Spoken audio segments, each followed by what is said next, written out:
오늘 말씀의 제목 따라해 보실까요? 풍성한 복이 임하는 가정. 풍성한 복이 임하는 가정. 자, 여러분들도 다 아시는 바와 같이 이번 주 목요일이 우리나라의 최대 명절이라고 하는 추석입니다. 옛말에 중추가절이라는 말이 있습니다. 무슨 뜻이냐면 이는 추석 명절이 가장 좋은 절기다라는 그런 뜻입니다. 추석 명절은 우리나라의 민속 명절로서 오곡백가가 무르익어 먹을 것이 풍성하며 인심 또한 풍성한 계절입니다. 그래서 옛말에 우리가 자주 쓰는 말이 있죠. 더도 말고 덜도 말고 무엇만 같아라? 그렇죠. 한가위만 같아라 라는 말도 있죠. 자, 그러나 금년에는 여러 가지 어려움들이 있죠. 연초에 기온이 낮아져서 과수나무와 농작물들이 냉해를 입었고요. 게다가 지난 3번에 걸쳐서 태풍이 우리나라를 지나가므로 태풍과 홍수로 인한 피해가 굉장히 심했죠. 이로 인해서 금년에는 모든 물가가 상승하였고 코로나19 확산을 막고자 고향 가는 것을 자제하라고 해서 예년처럼 풍요로운 명절은 되지 못하고 있습니다. 이 추석은 신라 유려왕 때에 서라벌 6부를 둘로 나누어서 음력 7월 15일부터 시작해서 8월 14일까지, 즉 추석 전날까지 여자들이 길쌈을 하고 이때 진 편이 이긴 편에게 음식을 대접하면서 달을 보며 이날을 즐기고 놀았다는 데서 유래가 됩니다. 결국 추석 명절은 한국의 길쌈놀이에서부터 시작이 되었던 거죠. 또 추석은 다른 말로 가위, 갑의 한가위라고 불리면서 우리나라의 설날, 단오, 추석의 3대 명절 중에 하나인 그런 절기입니다. 남쪽에서는 설날 다음으로 큰 명절이지만 북쪽에서는 고구려의 풍습 때문에 단오절이 추석보다 더 큰 명절로 지켜지기도 하였습니다. 흔히들 추석이라고 하면 우리나라에서만 지키는 명절로 생각들을 하지만 삼국 사기를 보면 동양의 대부분의 나라들이 이 음력 8월 15일을 명절로 지키고 있는 것을 확인할 수가 있습니다. 여러분, 추석 또는 명절하면 제일 먼저 떠올라지는 것이 뭡니까? 바로 고향이라고 할 수 있죠. 그래서 명절에는 길을 쓰고 고향을 찾아갑니다. 지난해 추석 명절에 어떤 분은 서울에서 부산까지 가는데 무려 10시간이 걸린 사람도 있다고 합니다. 그러나 그와 같은 고생을 하면서도 고향을 찾아가는 것은 그만큼의 이 고향이 가지고 있는 의미가 남다르기 때문이죠. 여러분, 모든 생물들에게는 기소 본능이라는 것이 있습니다. 그 중에서 사람은 더욱더 기소 본능이 강하죠. 그래서 우리가 살다 보면 힘들거나 어렵거나 괴로울 때는 항상 무엇을 떠올리게 됩니까? 고향 땅을 떠올리게 됐죠. 사람이 죽어서 땅에 묻히는 것도 또는 한 줌 재로 변하여 강이나 산에 뿌려진다고 해도 자기가 태어났던 고향 땅으로 돌아갈 때가 많습니다. 짐승들도 이 기소 본능이 강하죠. 특히 개는 아무리 멀리 가도 자기가 갔던 길은 반드시 찾아가게 됩니다. 개들은 길을 가면서 독특한 자신의 냄새를 곳곳에 뿌리고 가기 때문에 후각이 예민한 개는 자기의 냄새를 찾아서 돌아오게 되는 것입니다. 또 비둘기는 몇백 리 먼 곳에 가더라도 자기의 집을 찾아오게 됐죠. 여러분, 또 강원도 동해안에 보면 남대천이라는 이 강에 태어난 연어는 민벌에서 태어나서 부화가 되어 넓은 태평양 바다로 나가서 몇 년을 살다가 성장이 되어서 이제 산란기가 되면 어떻게 합니까? 자기가 태어난 이 남대천을 찾아와서 산란을 하고 죽게 됐죠. 호랑이도 죽을 때는 자기가 태어났던 굴을 찾아가서 죽는다라고 해요. 인도의 코끼리들은요, 죽을 때가 되면 자기들만 알고 있는 그 비밀의 장소에 가서 아무도 모르게 죽는다라고 전해지고 있습니다. 이처럼 미문의 짐승들도 이와 같은데 하물며 만물의 영장이라고 하는 인간이야말로 자기가 태어나고 자라난 이 고향을 어찌 잊을 수 있겠습니까? 부모님들이 살아계시고 아니면 가족들의 채취가 남아있는 이 고향이야말로 세상살이에 피곤하고 지쳐있는 인생들에게 새로운 활력을 주고 따뜻한 그 인생의 여러 가지 사랑과 또 감동과 기쁨을 주는 곳이 고향이기 때문이죠. 그래서 많은 사람들이 이 고향을 찾아 고생을 무릅쓰고 찾아가는 것입니다. 여러분, 추석 명절에 보통 가족들이 모이면 주로 나누는 대화들이 있죠. 어떤 대화들을 주로 나눕니까? 여러분, 요즘 공부는 어떻게 하냐? 학생들 같은 경우는 공부 어떻게 하냐? 성적 잘 나오냐? 이런 이야기들을 주로 물어볼 것이고, 또 시집 장가 안 간 우리 청년들에게는 뭐라고 묻겠습니까? 너 언제 장가 갈래? 너 언제 시집 갈래? 그런 이야기들을 많이 할 것이고, 또 이제 취업을 했거나 또 사업을 시작한 그런 가족들에게는 요즘 회사 어떠니? 요즘 사업은 어떠니라고 물어볼 겁니다. 대표적으로 세 가지의 덕담들을 우리가 많이 나누는데요. 건강해라, 돈 많이 벌어라, 또 복 많이 받아라, 이런 덕담들을 가장 우리가 많이 나누게 됩니다. 여러분, 성경에서 말씀하고 있는 최고의 덕담은 뭘까요?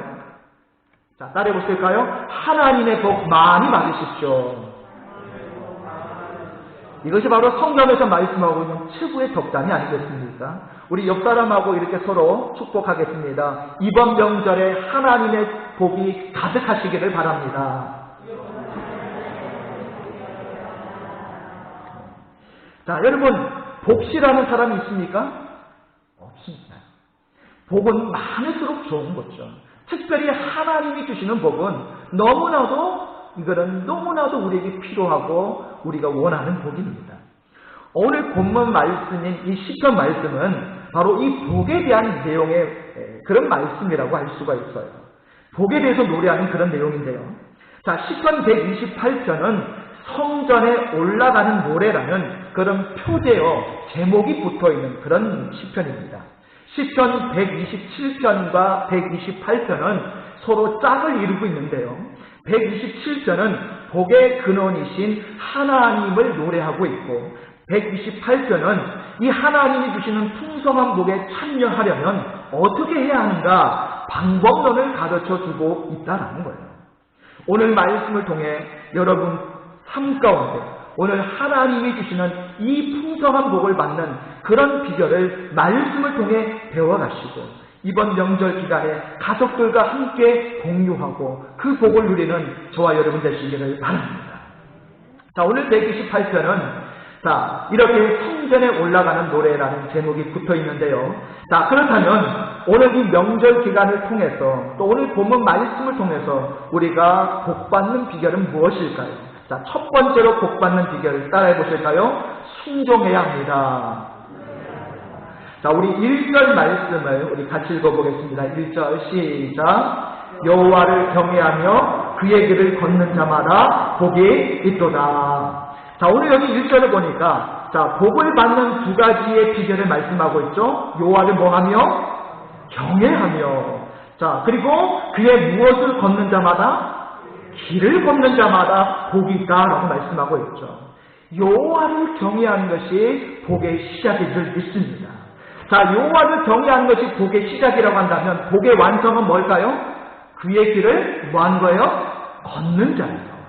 여러분, 그의 길을 걷는다라는 것은 다른 말로 하면 하나님 앞에 뭐 하는 거예요? 순종하는 거죠. 여러분, 여호와를 경외하는 자는 하나님을 따라가고 하나님께 순종하게 되는 줄 믿습니다. 여러분, 경외한다라는 것은 다른 말로 얘기하면 하나님을 두려워한다라는 뜻이죠. 하나님을 두려워하는 자는 하나님의 말씀을 귀담아 듣습니다. 하나님을 두려워할 줄 아는 자는 하나님의 말씀대로 순종하게 되어 있는 거예요. 여러분, 이처럼 복은 가장 우선하여 하나님 앞에 서 있다라는 두려움을 가지고 살아가는 사람에게, 그리고 그런 두려움을 바탕으로 해서 오늘도 순종의 삶을, 순종의 길을 끝까지 걸어가는 자에게 이 복이 부어지는 줄 믿습니다. 한마디로 압축하면 순종하는 자에게 복이 임하게 되는 줄 믿습니다. 이 순종이라는 이 명제는 어떠한 복받는 비결을 제시한다 하여도 제일 앞머리에 내세워야 하는 절대 명제에 해당되는 것이 순종이죠. 예수님이 죽기까지 순종하셔서 하늘에 오르시는 복 중의 복을 받으셨기에 자녀된 우리들도 그대로 이 예수님의 길을 본받아서 우리도 순종하는 길을 따라가야 할 줄로 믿습니다. 사실 여러분, 이 복은 세상에서 잘 먹고 잘 살 그런 복도 많이 있겠지만 하늘에서 내려주시는 복은 이 땅에서 누리는 복과는 차원이 다릅니다. 그것은 순종하여야 받는 복이고, 이 순종은 오로도 하나님을 경외하고 그의 말씀대로 순종하며 따라가는 자에게 오로도 이 복이 주어진다라는 사실을 기억하시기를 바랍니다.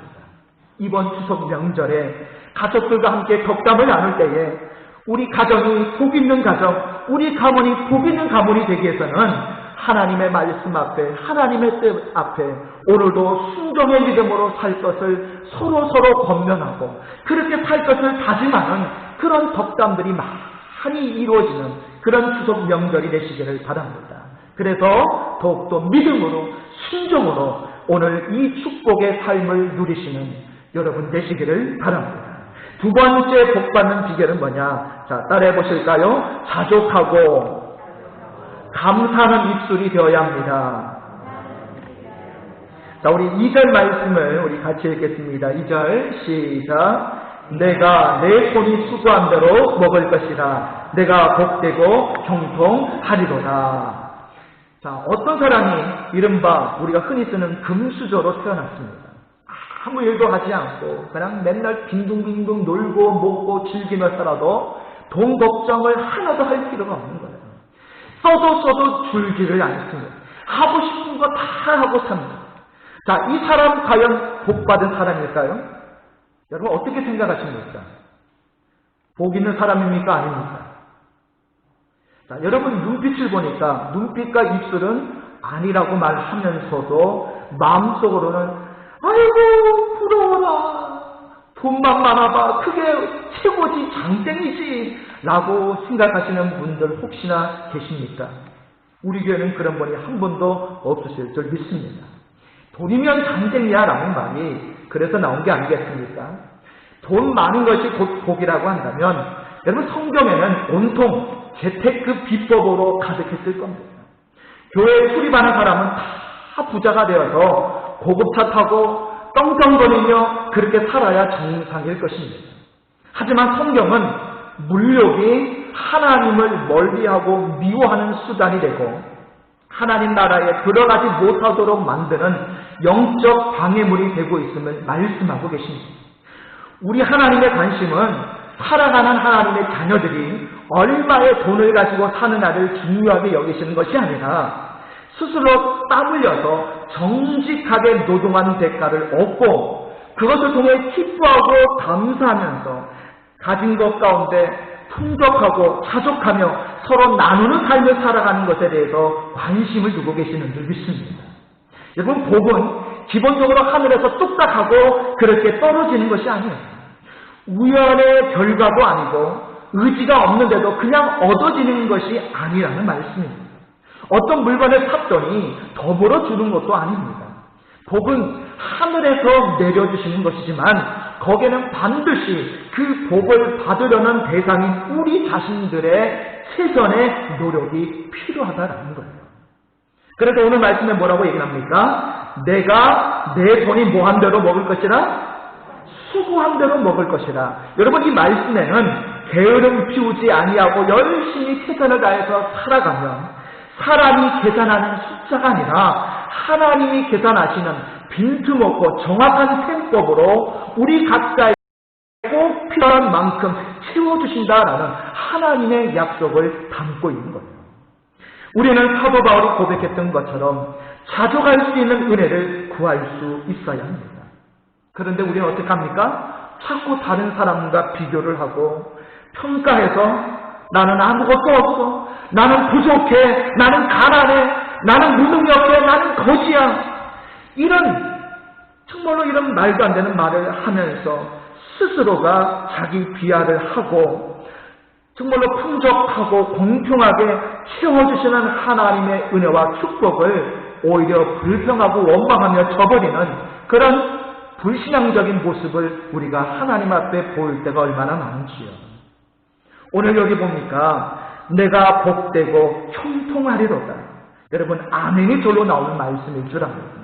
복되려면, 형통하려면 돈 하여 많다고 자랑하거나 아니면 없다고 낙심하지 마시고 우리에게 주신 이것에 가져갈 수 있는 그런 저와 여러분이 되시기를 바랍니다. 이번 명절만큼이라도 주신 것에 기쁨으로 감사하는 입술들이 되시고 우리에게 주신 이 환경, 우리에게 주신 이 가정의 모든 것들을 우리 하나님 앞에 기꺼이 감사하면서 또 그것을 서로 기쁨으로 나눌 수 있는 그런 여유로운 한가위 보내시기를 주님의 이름으로 축복합니다. 자, 세 번째 마지막 복받는 비결은 뭐냐? 따라해 보실까요? 가정의 화목을 이루고 자녀에게 꿈을 심어주는 것입니다. 자, 오늘 본문 3절에서 6절까지 말씀을 우리 다 같이 함께 읽겠습니다. 내 집 안방에 있는 내 아내는 결실한 포도나무 같으며 내 식탁에 둘러앉은 자식들은 어린 감람나무 같으리로다. 여호와를 경외하는 자는 이같이 복을 얻으리로다.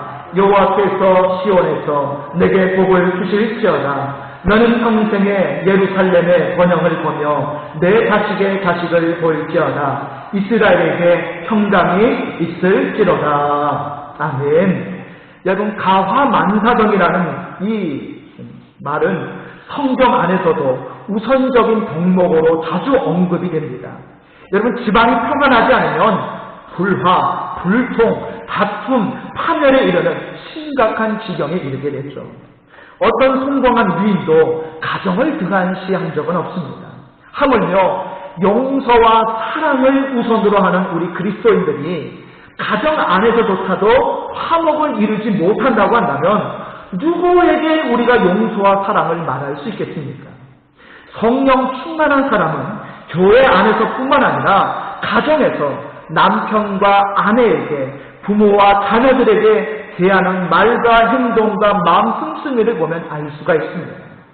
성령 안에서 하나 되지 않으면 가정은 화목을 이루기 어렵다라는 거예요. 여러분, 오늘 본문 3절을 보시면 얼마나 아름다운 가정의 모습을 묘사하고 있습니까? 자, 안방에 있는 아내는 결실한 무슨 나무 같다라고 말하고 있죠? 포도나무 같다라고 말씀하죠. 자, 이 무슨 뜻일까요? 가정에서 아내의 표정에 생기가 돋아나고 움직임에는 활력이 있고, 여러분, 아내가 행복해하면 그 가정은 어떤 가정이다라는 거예요? 평안한 가정이고 행복한 가정이다라는 거예요. 그 가정의 분위기가 어떠한가 하는 것은 아내의 얼굴 표정을 보면 알 수가 있는 거예요. 그래서 저는 우리 여자 성도님들 얼굴을 보고 아하, 여러분의 가정이 어떤 분위기인가 하는 것을 저는 파악을 합니다. 자, 그렇다고 일부러 제 앞에서만 갑자기 찡그리고 있다가 제 앞에서는 갑자기 이렇게 억지로 웃지 마시고요. 예. 자, 여러분 이렇게 아내의 표정을 밝게 행동을 자신감 있게 만들어주는 것은 누구의 역할일까요? 남편의 역할이죠. 여러분, 남자만 잘하면 여자는 살아납니다. 그런데 이 말을 하고 있는 저도 굉장히 찔려요. 반성이 많이 됩니다. 그래서 저부터 반성하고 잘 하려고 노력할 테니 우리 남편 되시는 여러분들도 집안에서 아내를 많이 도와주시고 주렁주렁 결실한 포도나무와 같이 우리 아내들이 환한 미소를 가지고 행복한 아내로 그렇게 설 수 있도록 여러분 도와주시기를 바랍니다. 안방에 있는 아내가 살아나면 그 가정도 반드시 살아나게 됩니다. 여러분, 명절이 되면 가장 힘든 사람이 누굴까요? 그렇죠. 아내들이죠. 명절에 더욱 힘든 아내들 여러분 힘내시기 바랍니다. 오늘 말씀을 듣고 우리 남편들이 꼭 해야 될 일이 있습니다. 여러분, 오늘 말씀을 통해 여러분이 은혜를 받으셔서 이번 명절 때에 여러분 눈치껏 설거지도 도와주시고 또 우리 아내들 어깨를 좀 주물러 주시고 명절이 지나고 나면 꼭 하셔야 될 일이 있습니다. 우리 남편들 꼭 기억하셔야 됩니다. 명절이 끝나면 멋진 곳에 데리고 가셔서 힐링도 좀 시켜드리고 그리고 맛난 음식도 맨날 먹는 그런데 뭐 순댓국집 가지 마시고 여러분 그날만큼은 분위기 있는 레스토랑에 가셔서 좀 이렇게 칼질도 좀 하시면서 여보 이번 명절에 이렇게 뭐 반찬하고 음식 준비하느라고 수고 많았지 힘들었지 라고 하면서 따뜻한 위로의 한마디 하면 여러분 아내들이 어떻게 될까요? 아마 제가 알기로는 폭풍 오열하면서 감동을 받을 것 같아요. 그런 힐링의 시간을 꼭 가지시면 여러분 가정들이 더 행복해질 줄 믿습니다. 이렇게 아내는 결실한 포도나무 같은데 오늘 여기 자식들은 어떤 나무 같다라고 말씀하고 있습니까? 그렇죠. 감람나무 같다라고 말씀하죠. 이 감람나무 올리브나무라고 하는데요. 이 감람나무의 특징이 있어요. 다 자라면 키가 무려 20에서 30m나 되는 아주 크고 그런 장대한 나무가 됩니다. 어린아이들이 이만큼 감람나무같이 크게 자라나게 하는 것은 누구의 역할이 클까요? 그렇죠. 부모의 역할이 크죠. 부모가 얼마만큼 자녀들에게 큰 꿈을 심어주느냐에 달려있는 것입니다. 세상이 점점 험악해지고 서열 위주의 사회가 되어가고 있습니다. 우리 자녀들이 공중권세 잡은 이 마귀가 지배하고 있는 어두운 세상 속에서 제대로 살아가기 위해서는 가치관의 정립이 너무너무 중요해요. 돈이 지배하고 있는 물질 만능주의를 이겨낼 가치관, 음란과 죄악과 향락 문화를 이겨낼 거룩한 신앙의 가치관이 필요합니다. 이러한 가치관은 오직 하나님의 말씀과 신앙 안에서 성경적인 가치관을 깨닫고 내면에 오늘도 영성과 믿음을 키워나갈 때에 영적 자생력이 생겨서 그런 가치관을 가지고 이 세상과 싸워 이겨나갈 수 있는 것입니다. 예수님이 곧 말씀이시라고 합니다. 그런데 성경 말씀을 덮어놓고 읽지 않고 배우려 하지 않고 묵상해 본 적이 없는 부모 밑에서 자라난 자녀가 예수님이 진정으로 어떤 분인지를 인격적으로 깨닫고 배울 수 있을까요? 예수님은 곧 성령님이신데 말씀을 가까이 하지 아니하고 기도의 삶을 살지 아니하며 성령과 동행하며 살지 아니하는 부모 밑에서 온전한 믿음의 자녀들이 나올 수 있을까요? 불가능합니다. 말씀 없이는 예수님을 겉모습만 보는 것이고 말씀 없이는 성령님의 임재를 경험할 수 없습니다. 여러분, 내 자녀, 우리 교회 공동체 자녀를 여러분 사랑하시죠? 세상에서 거룩하게 성공한 자녀로 살아가기를 원하시죠? 그렇다면 부모님들부터 말씀 앞에 무릎을 꿇고 말씀을 가까이 하는 모습을 보여주시기 바랍니다. 어떤 말을 하고 어떤 대화를 하고 어떤 판단을 하든지 성경 말씀에 따라 하시기 바랍니다. 그런 모습을 보여주는 것이 우리 자녀들에게 올바른 기독교적 가치관을 심어주는 한 교육이 되어지고 세상을 이겨낼 수 있는 신령하고 큰 꿈, 비전을 심어주는 촉매제 역할을 할 수 있는 줄 믿습니다.